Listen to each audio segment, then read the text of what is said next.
구독, 좋아요, 안녕. 선우 안녕. 안녕. 안녕하세요. 바른길 부동산 추진욱입니다. 오늘은 저번 시간에 이어서 삼성동의 레미안 라클래시 분양에 대해서 설명을 드리고요. 민간주택 분양가 상한제가 분양에 미치는 영향, 장단점, 글로벌 경제 위기가 우리나라 부동산에 미치는 영향에 대해서도 알아보는 시간을 갖도록 하겠습니다. 그럼 한번 출발해 볼까요? 고고고! 상하 2차 주택조합원이었죠. 이분들이 분양가를 측정하려고 하니 주택도시보증공사의 심사가 강화됐습니다.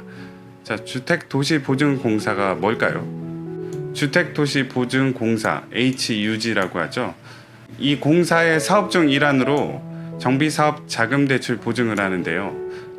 조합원이 금융기관으로부터 재개발, 재건축에 필요자금, 이주비, 부담금, 사업비를 조달할 때 이용하는 상품으로 금융기관의 대출 원리금 상황을 책임지는 보증상품입니다.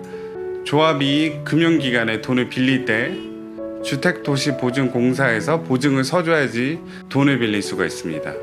그렇다면 주택도시보증공사의 심사가 강화됐다는 얘기는 무슨 얘기일까요? 한마디로 분양가를 낮추라는 얘기가 되는 거죠. 야, 니네 분양가 너무 높게 책정했어. 좀 낮춰.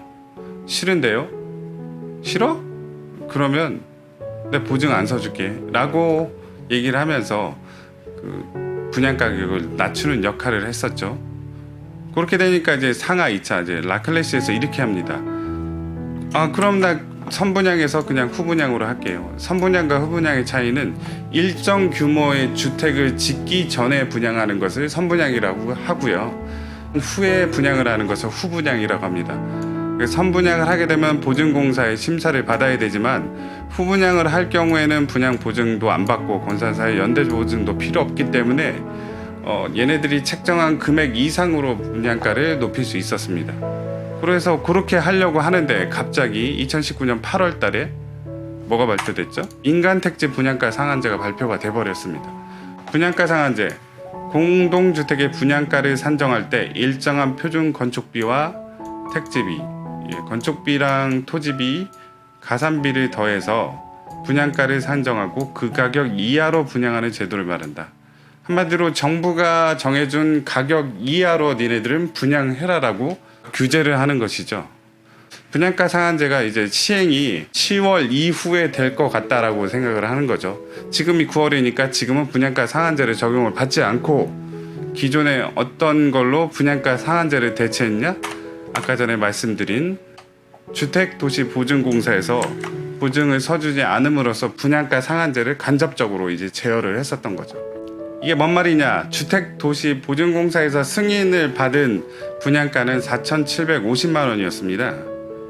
근데 4,750만 원으로 하려고 하니까 인근에 상하 3차의 시세가 6,500 정도 시세가 형성이 되는데 우리들 보고 4,700만 원에 분양을 하라니까 하기가 싫은 거죠. 그래서 어떻게 했다고요? 후분양 결정을 했던 거죠. 보증이 필요 없고요. 후분양 할 경우에는 4,750만 원 이상이 분양이 가능하게 됐습니다. 이렇게 해서 진행을 하려고 하니까 갑자기 2019년 8월 달에 분양가 상한제를 발표를 했습니다. 그래서 분양가 하락 가능성이 높아진 거죠. 선분양을 할 경우에는 평당 4,750만 원에 분양을 할 수밖에 없고요. 후분양을 할 경우에 있어서는 분양가 상한제 적용을 받아서 분양가 하락 가능성이 높다는 거죠. 선분양을 할 것이냐 아니면 후분양을 할 것이냐 이것을 가지고 갑론을박을 벌였습니다. 그래서 임시총회를 열었죠. 상하 2차 재건축 조합은 24일 열린 임시총회에서 일반 분양을 선분양 방식으로 공급하기로 의견을 모았다라고 나옵니다. 이게 무슨 말인지 이제 알 수 있겠죠. 그럼 다시 한번 정리해 볼게요. 주택도시보증공사의 심사가 강화돼서 4,750에 분양을 하려고 하니까 아니 너무 싸네. 그렇다면 우리 후분양을 할 것이다. 후분양하게 되면 니네 보증을 안 받아도 되잖아 라고 얘기를 하는 찰나에 8월 달에 민간택지 분양가 상한제가 발표가 돼버렸습니다. 발표가 되니까 어떻게 해요? 이 4,750 받던 것도 못 받을 수 있다라는 그런 걱정이 생겨버리니까 결론적으로는 분양가 상한제 실시 전에 선분양하기로 결정을 해서 이번 달에 청약이 나오게 된 겁니다. 이런 과정을 통해서 레미안 라클래시가 분양에 들어가는 거고요. 그렇다면 레미안 라클래시를 분양을 받는 것이 득이 될까요? 아니면 독이 될까요? 이것도 한번 정리해 볼게요. 최소 6억 이상의 로또라고 신문 기사에 많이 나오죠. 이거를 사면은 로또다. 인근 시세 대비 분양가가 저렴한 거 맞습니다. 그리고 주변에 개발 호재가 있죠. 잠실 복합단지 조성 사업을 벌이고 있고 박원순 시장도 적극적으로 밀고 있습니다. 신문에도 나왔고요. 그리고 또 중요한 게 하나 있네요. 전매 제한이 상대적으로 짧다. 지금은 분양가 상한제 적용을 받지 않죠. 그래서 전매 제한이 입주 전에 전매를 하지 않으면 되는 거고요. 분양가 상한제 이후에는 5년에서 10년 정도로 전매가 제한이 걸려버립니다. 지금은 분양가 상한제 적용을 받지 않기 때문에 전매 제한이 상대적으로 짧기 때문에 득이 될 수 있다라고 얘기를 하는 거고요. 분양가 상한제 전에 레미안 라클래시를 분양받는 것은 독이 될 수도 있다는 의견도 있는데요. 그거에 대해서 한번 알아보도록 하겠습니다. 첫 번째로 분양가 상한제보다 높은 분양가를 들 수 있죠. 분양가 상한제가 시행이 되면 기존 현재 분양가보다 낮게 책정이 될 수 있겠죠. 로또가 될 것이냐 아니면 승자의 저주가 될 것이냐. 여기서 말하는 승자의 저주는 경쟁에는 이겼지만 승리를 위해 과도한 비용을 지출함으로 인해서 느끼게 되는 위험이나 후유증을 얘기하는 거죠. 자, 두 번째, 글로벌 경기 침체의 장기화를 들 수 있죠. 금리 인하는 어떻게 됐죠?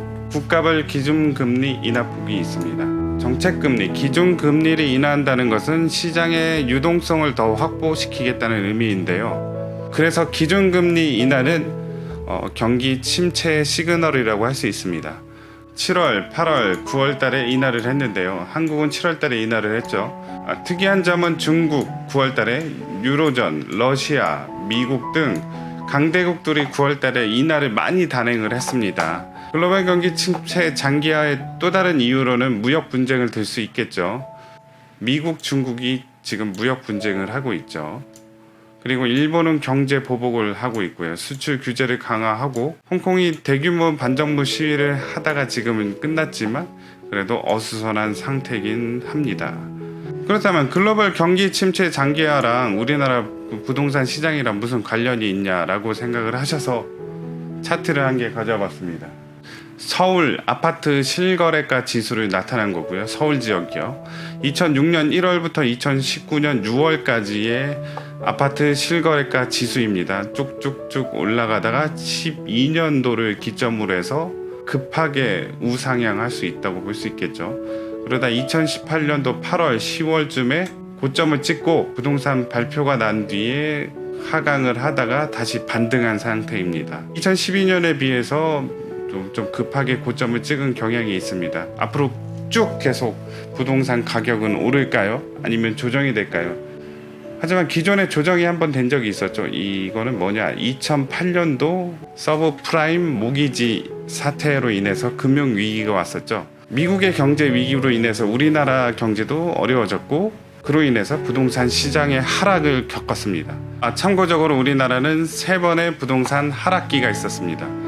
자, 3번의 부동산 시장 하락기가 언제냐면 1990년대 초중반 1기 신도시 건설 공급이 증가됨으로 인해서 부동산 시장이 하락이 왔다.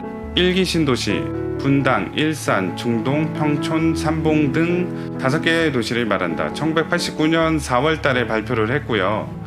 이로 인해서 아파트 주택 보급률이 91년에 74.2, 69.8에서 74.2로 올랐다고 할 수 있습니다. 공급의 증가로 인해서 부동산 가격이 하락을 했습니다. 그래서 1기 신도시는 주택 보급에 있어서 성공적인 정책이라고 할 수 있는데요. 이번에 3기 신도시를 문재인 정부가 발표를 했죠. 1기 신도시 정도는 뭐 상식선에서 외워두시면 좋을 것 같습니다. 제가 산악회를 한번 갔는데 가니까 그 산악회 1기 그 신입회원이 등산에 가자고 얘기를 하더라고요. 주말엔 바쁘니 평일 중 산에 가실 분? 평일 중 산에 가실 분? 1기 신도시 다 외웠네요. 제가 뭐라고 말씀드렸죠? 산악회 1기 신입회원이 이렇게 얘기를 했죠. 주말에 바쁘니 평일 중 산에 가실 분. 평촌, 일산, 중동, 삼분, 분당, 이게 1기 신도시입니다. 세 번의 부동산 시장의 하락기 중 두 번째, 97년도에 IMF 경제 위기로 인해서 부동산 시장의 하락이 왔었고요.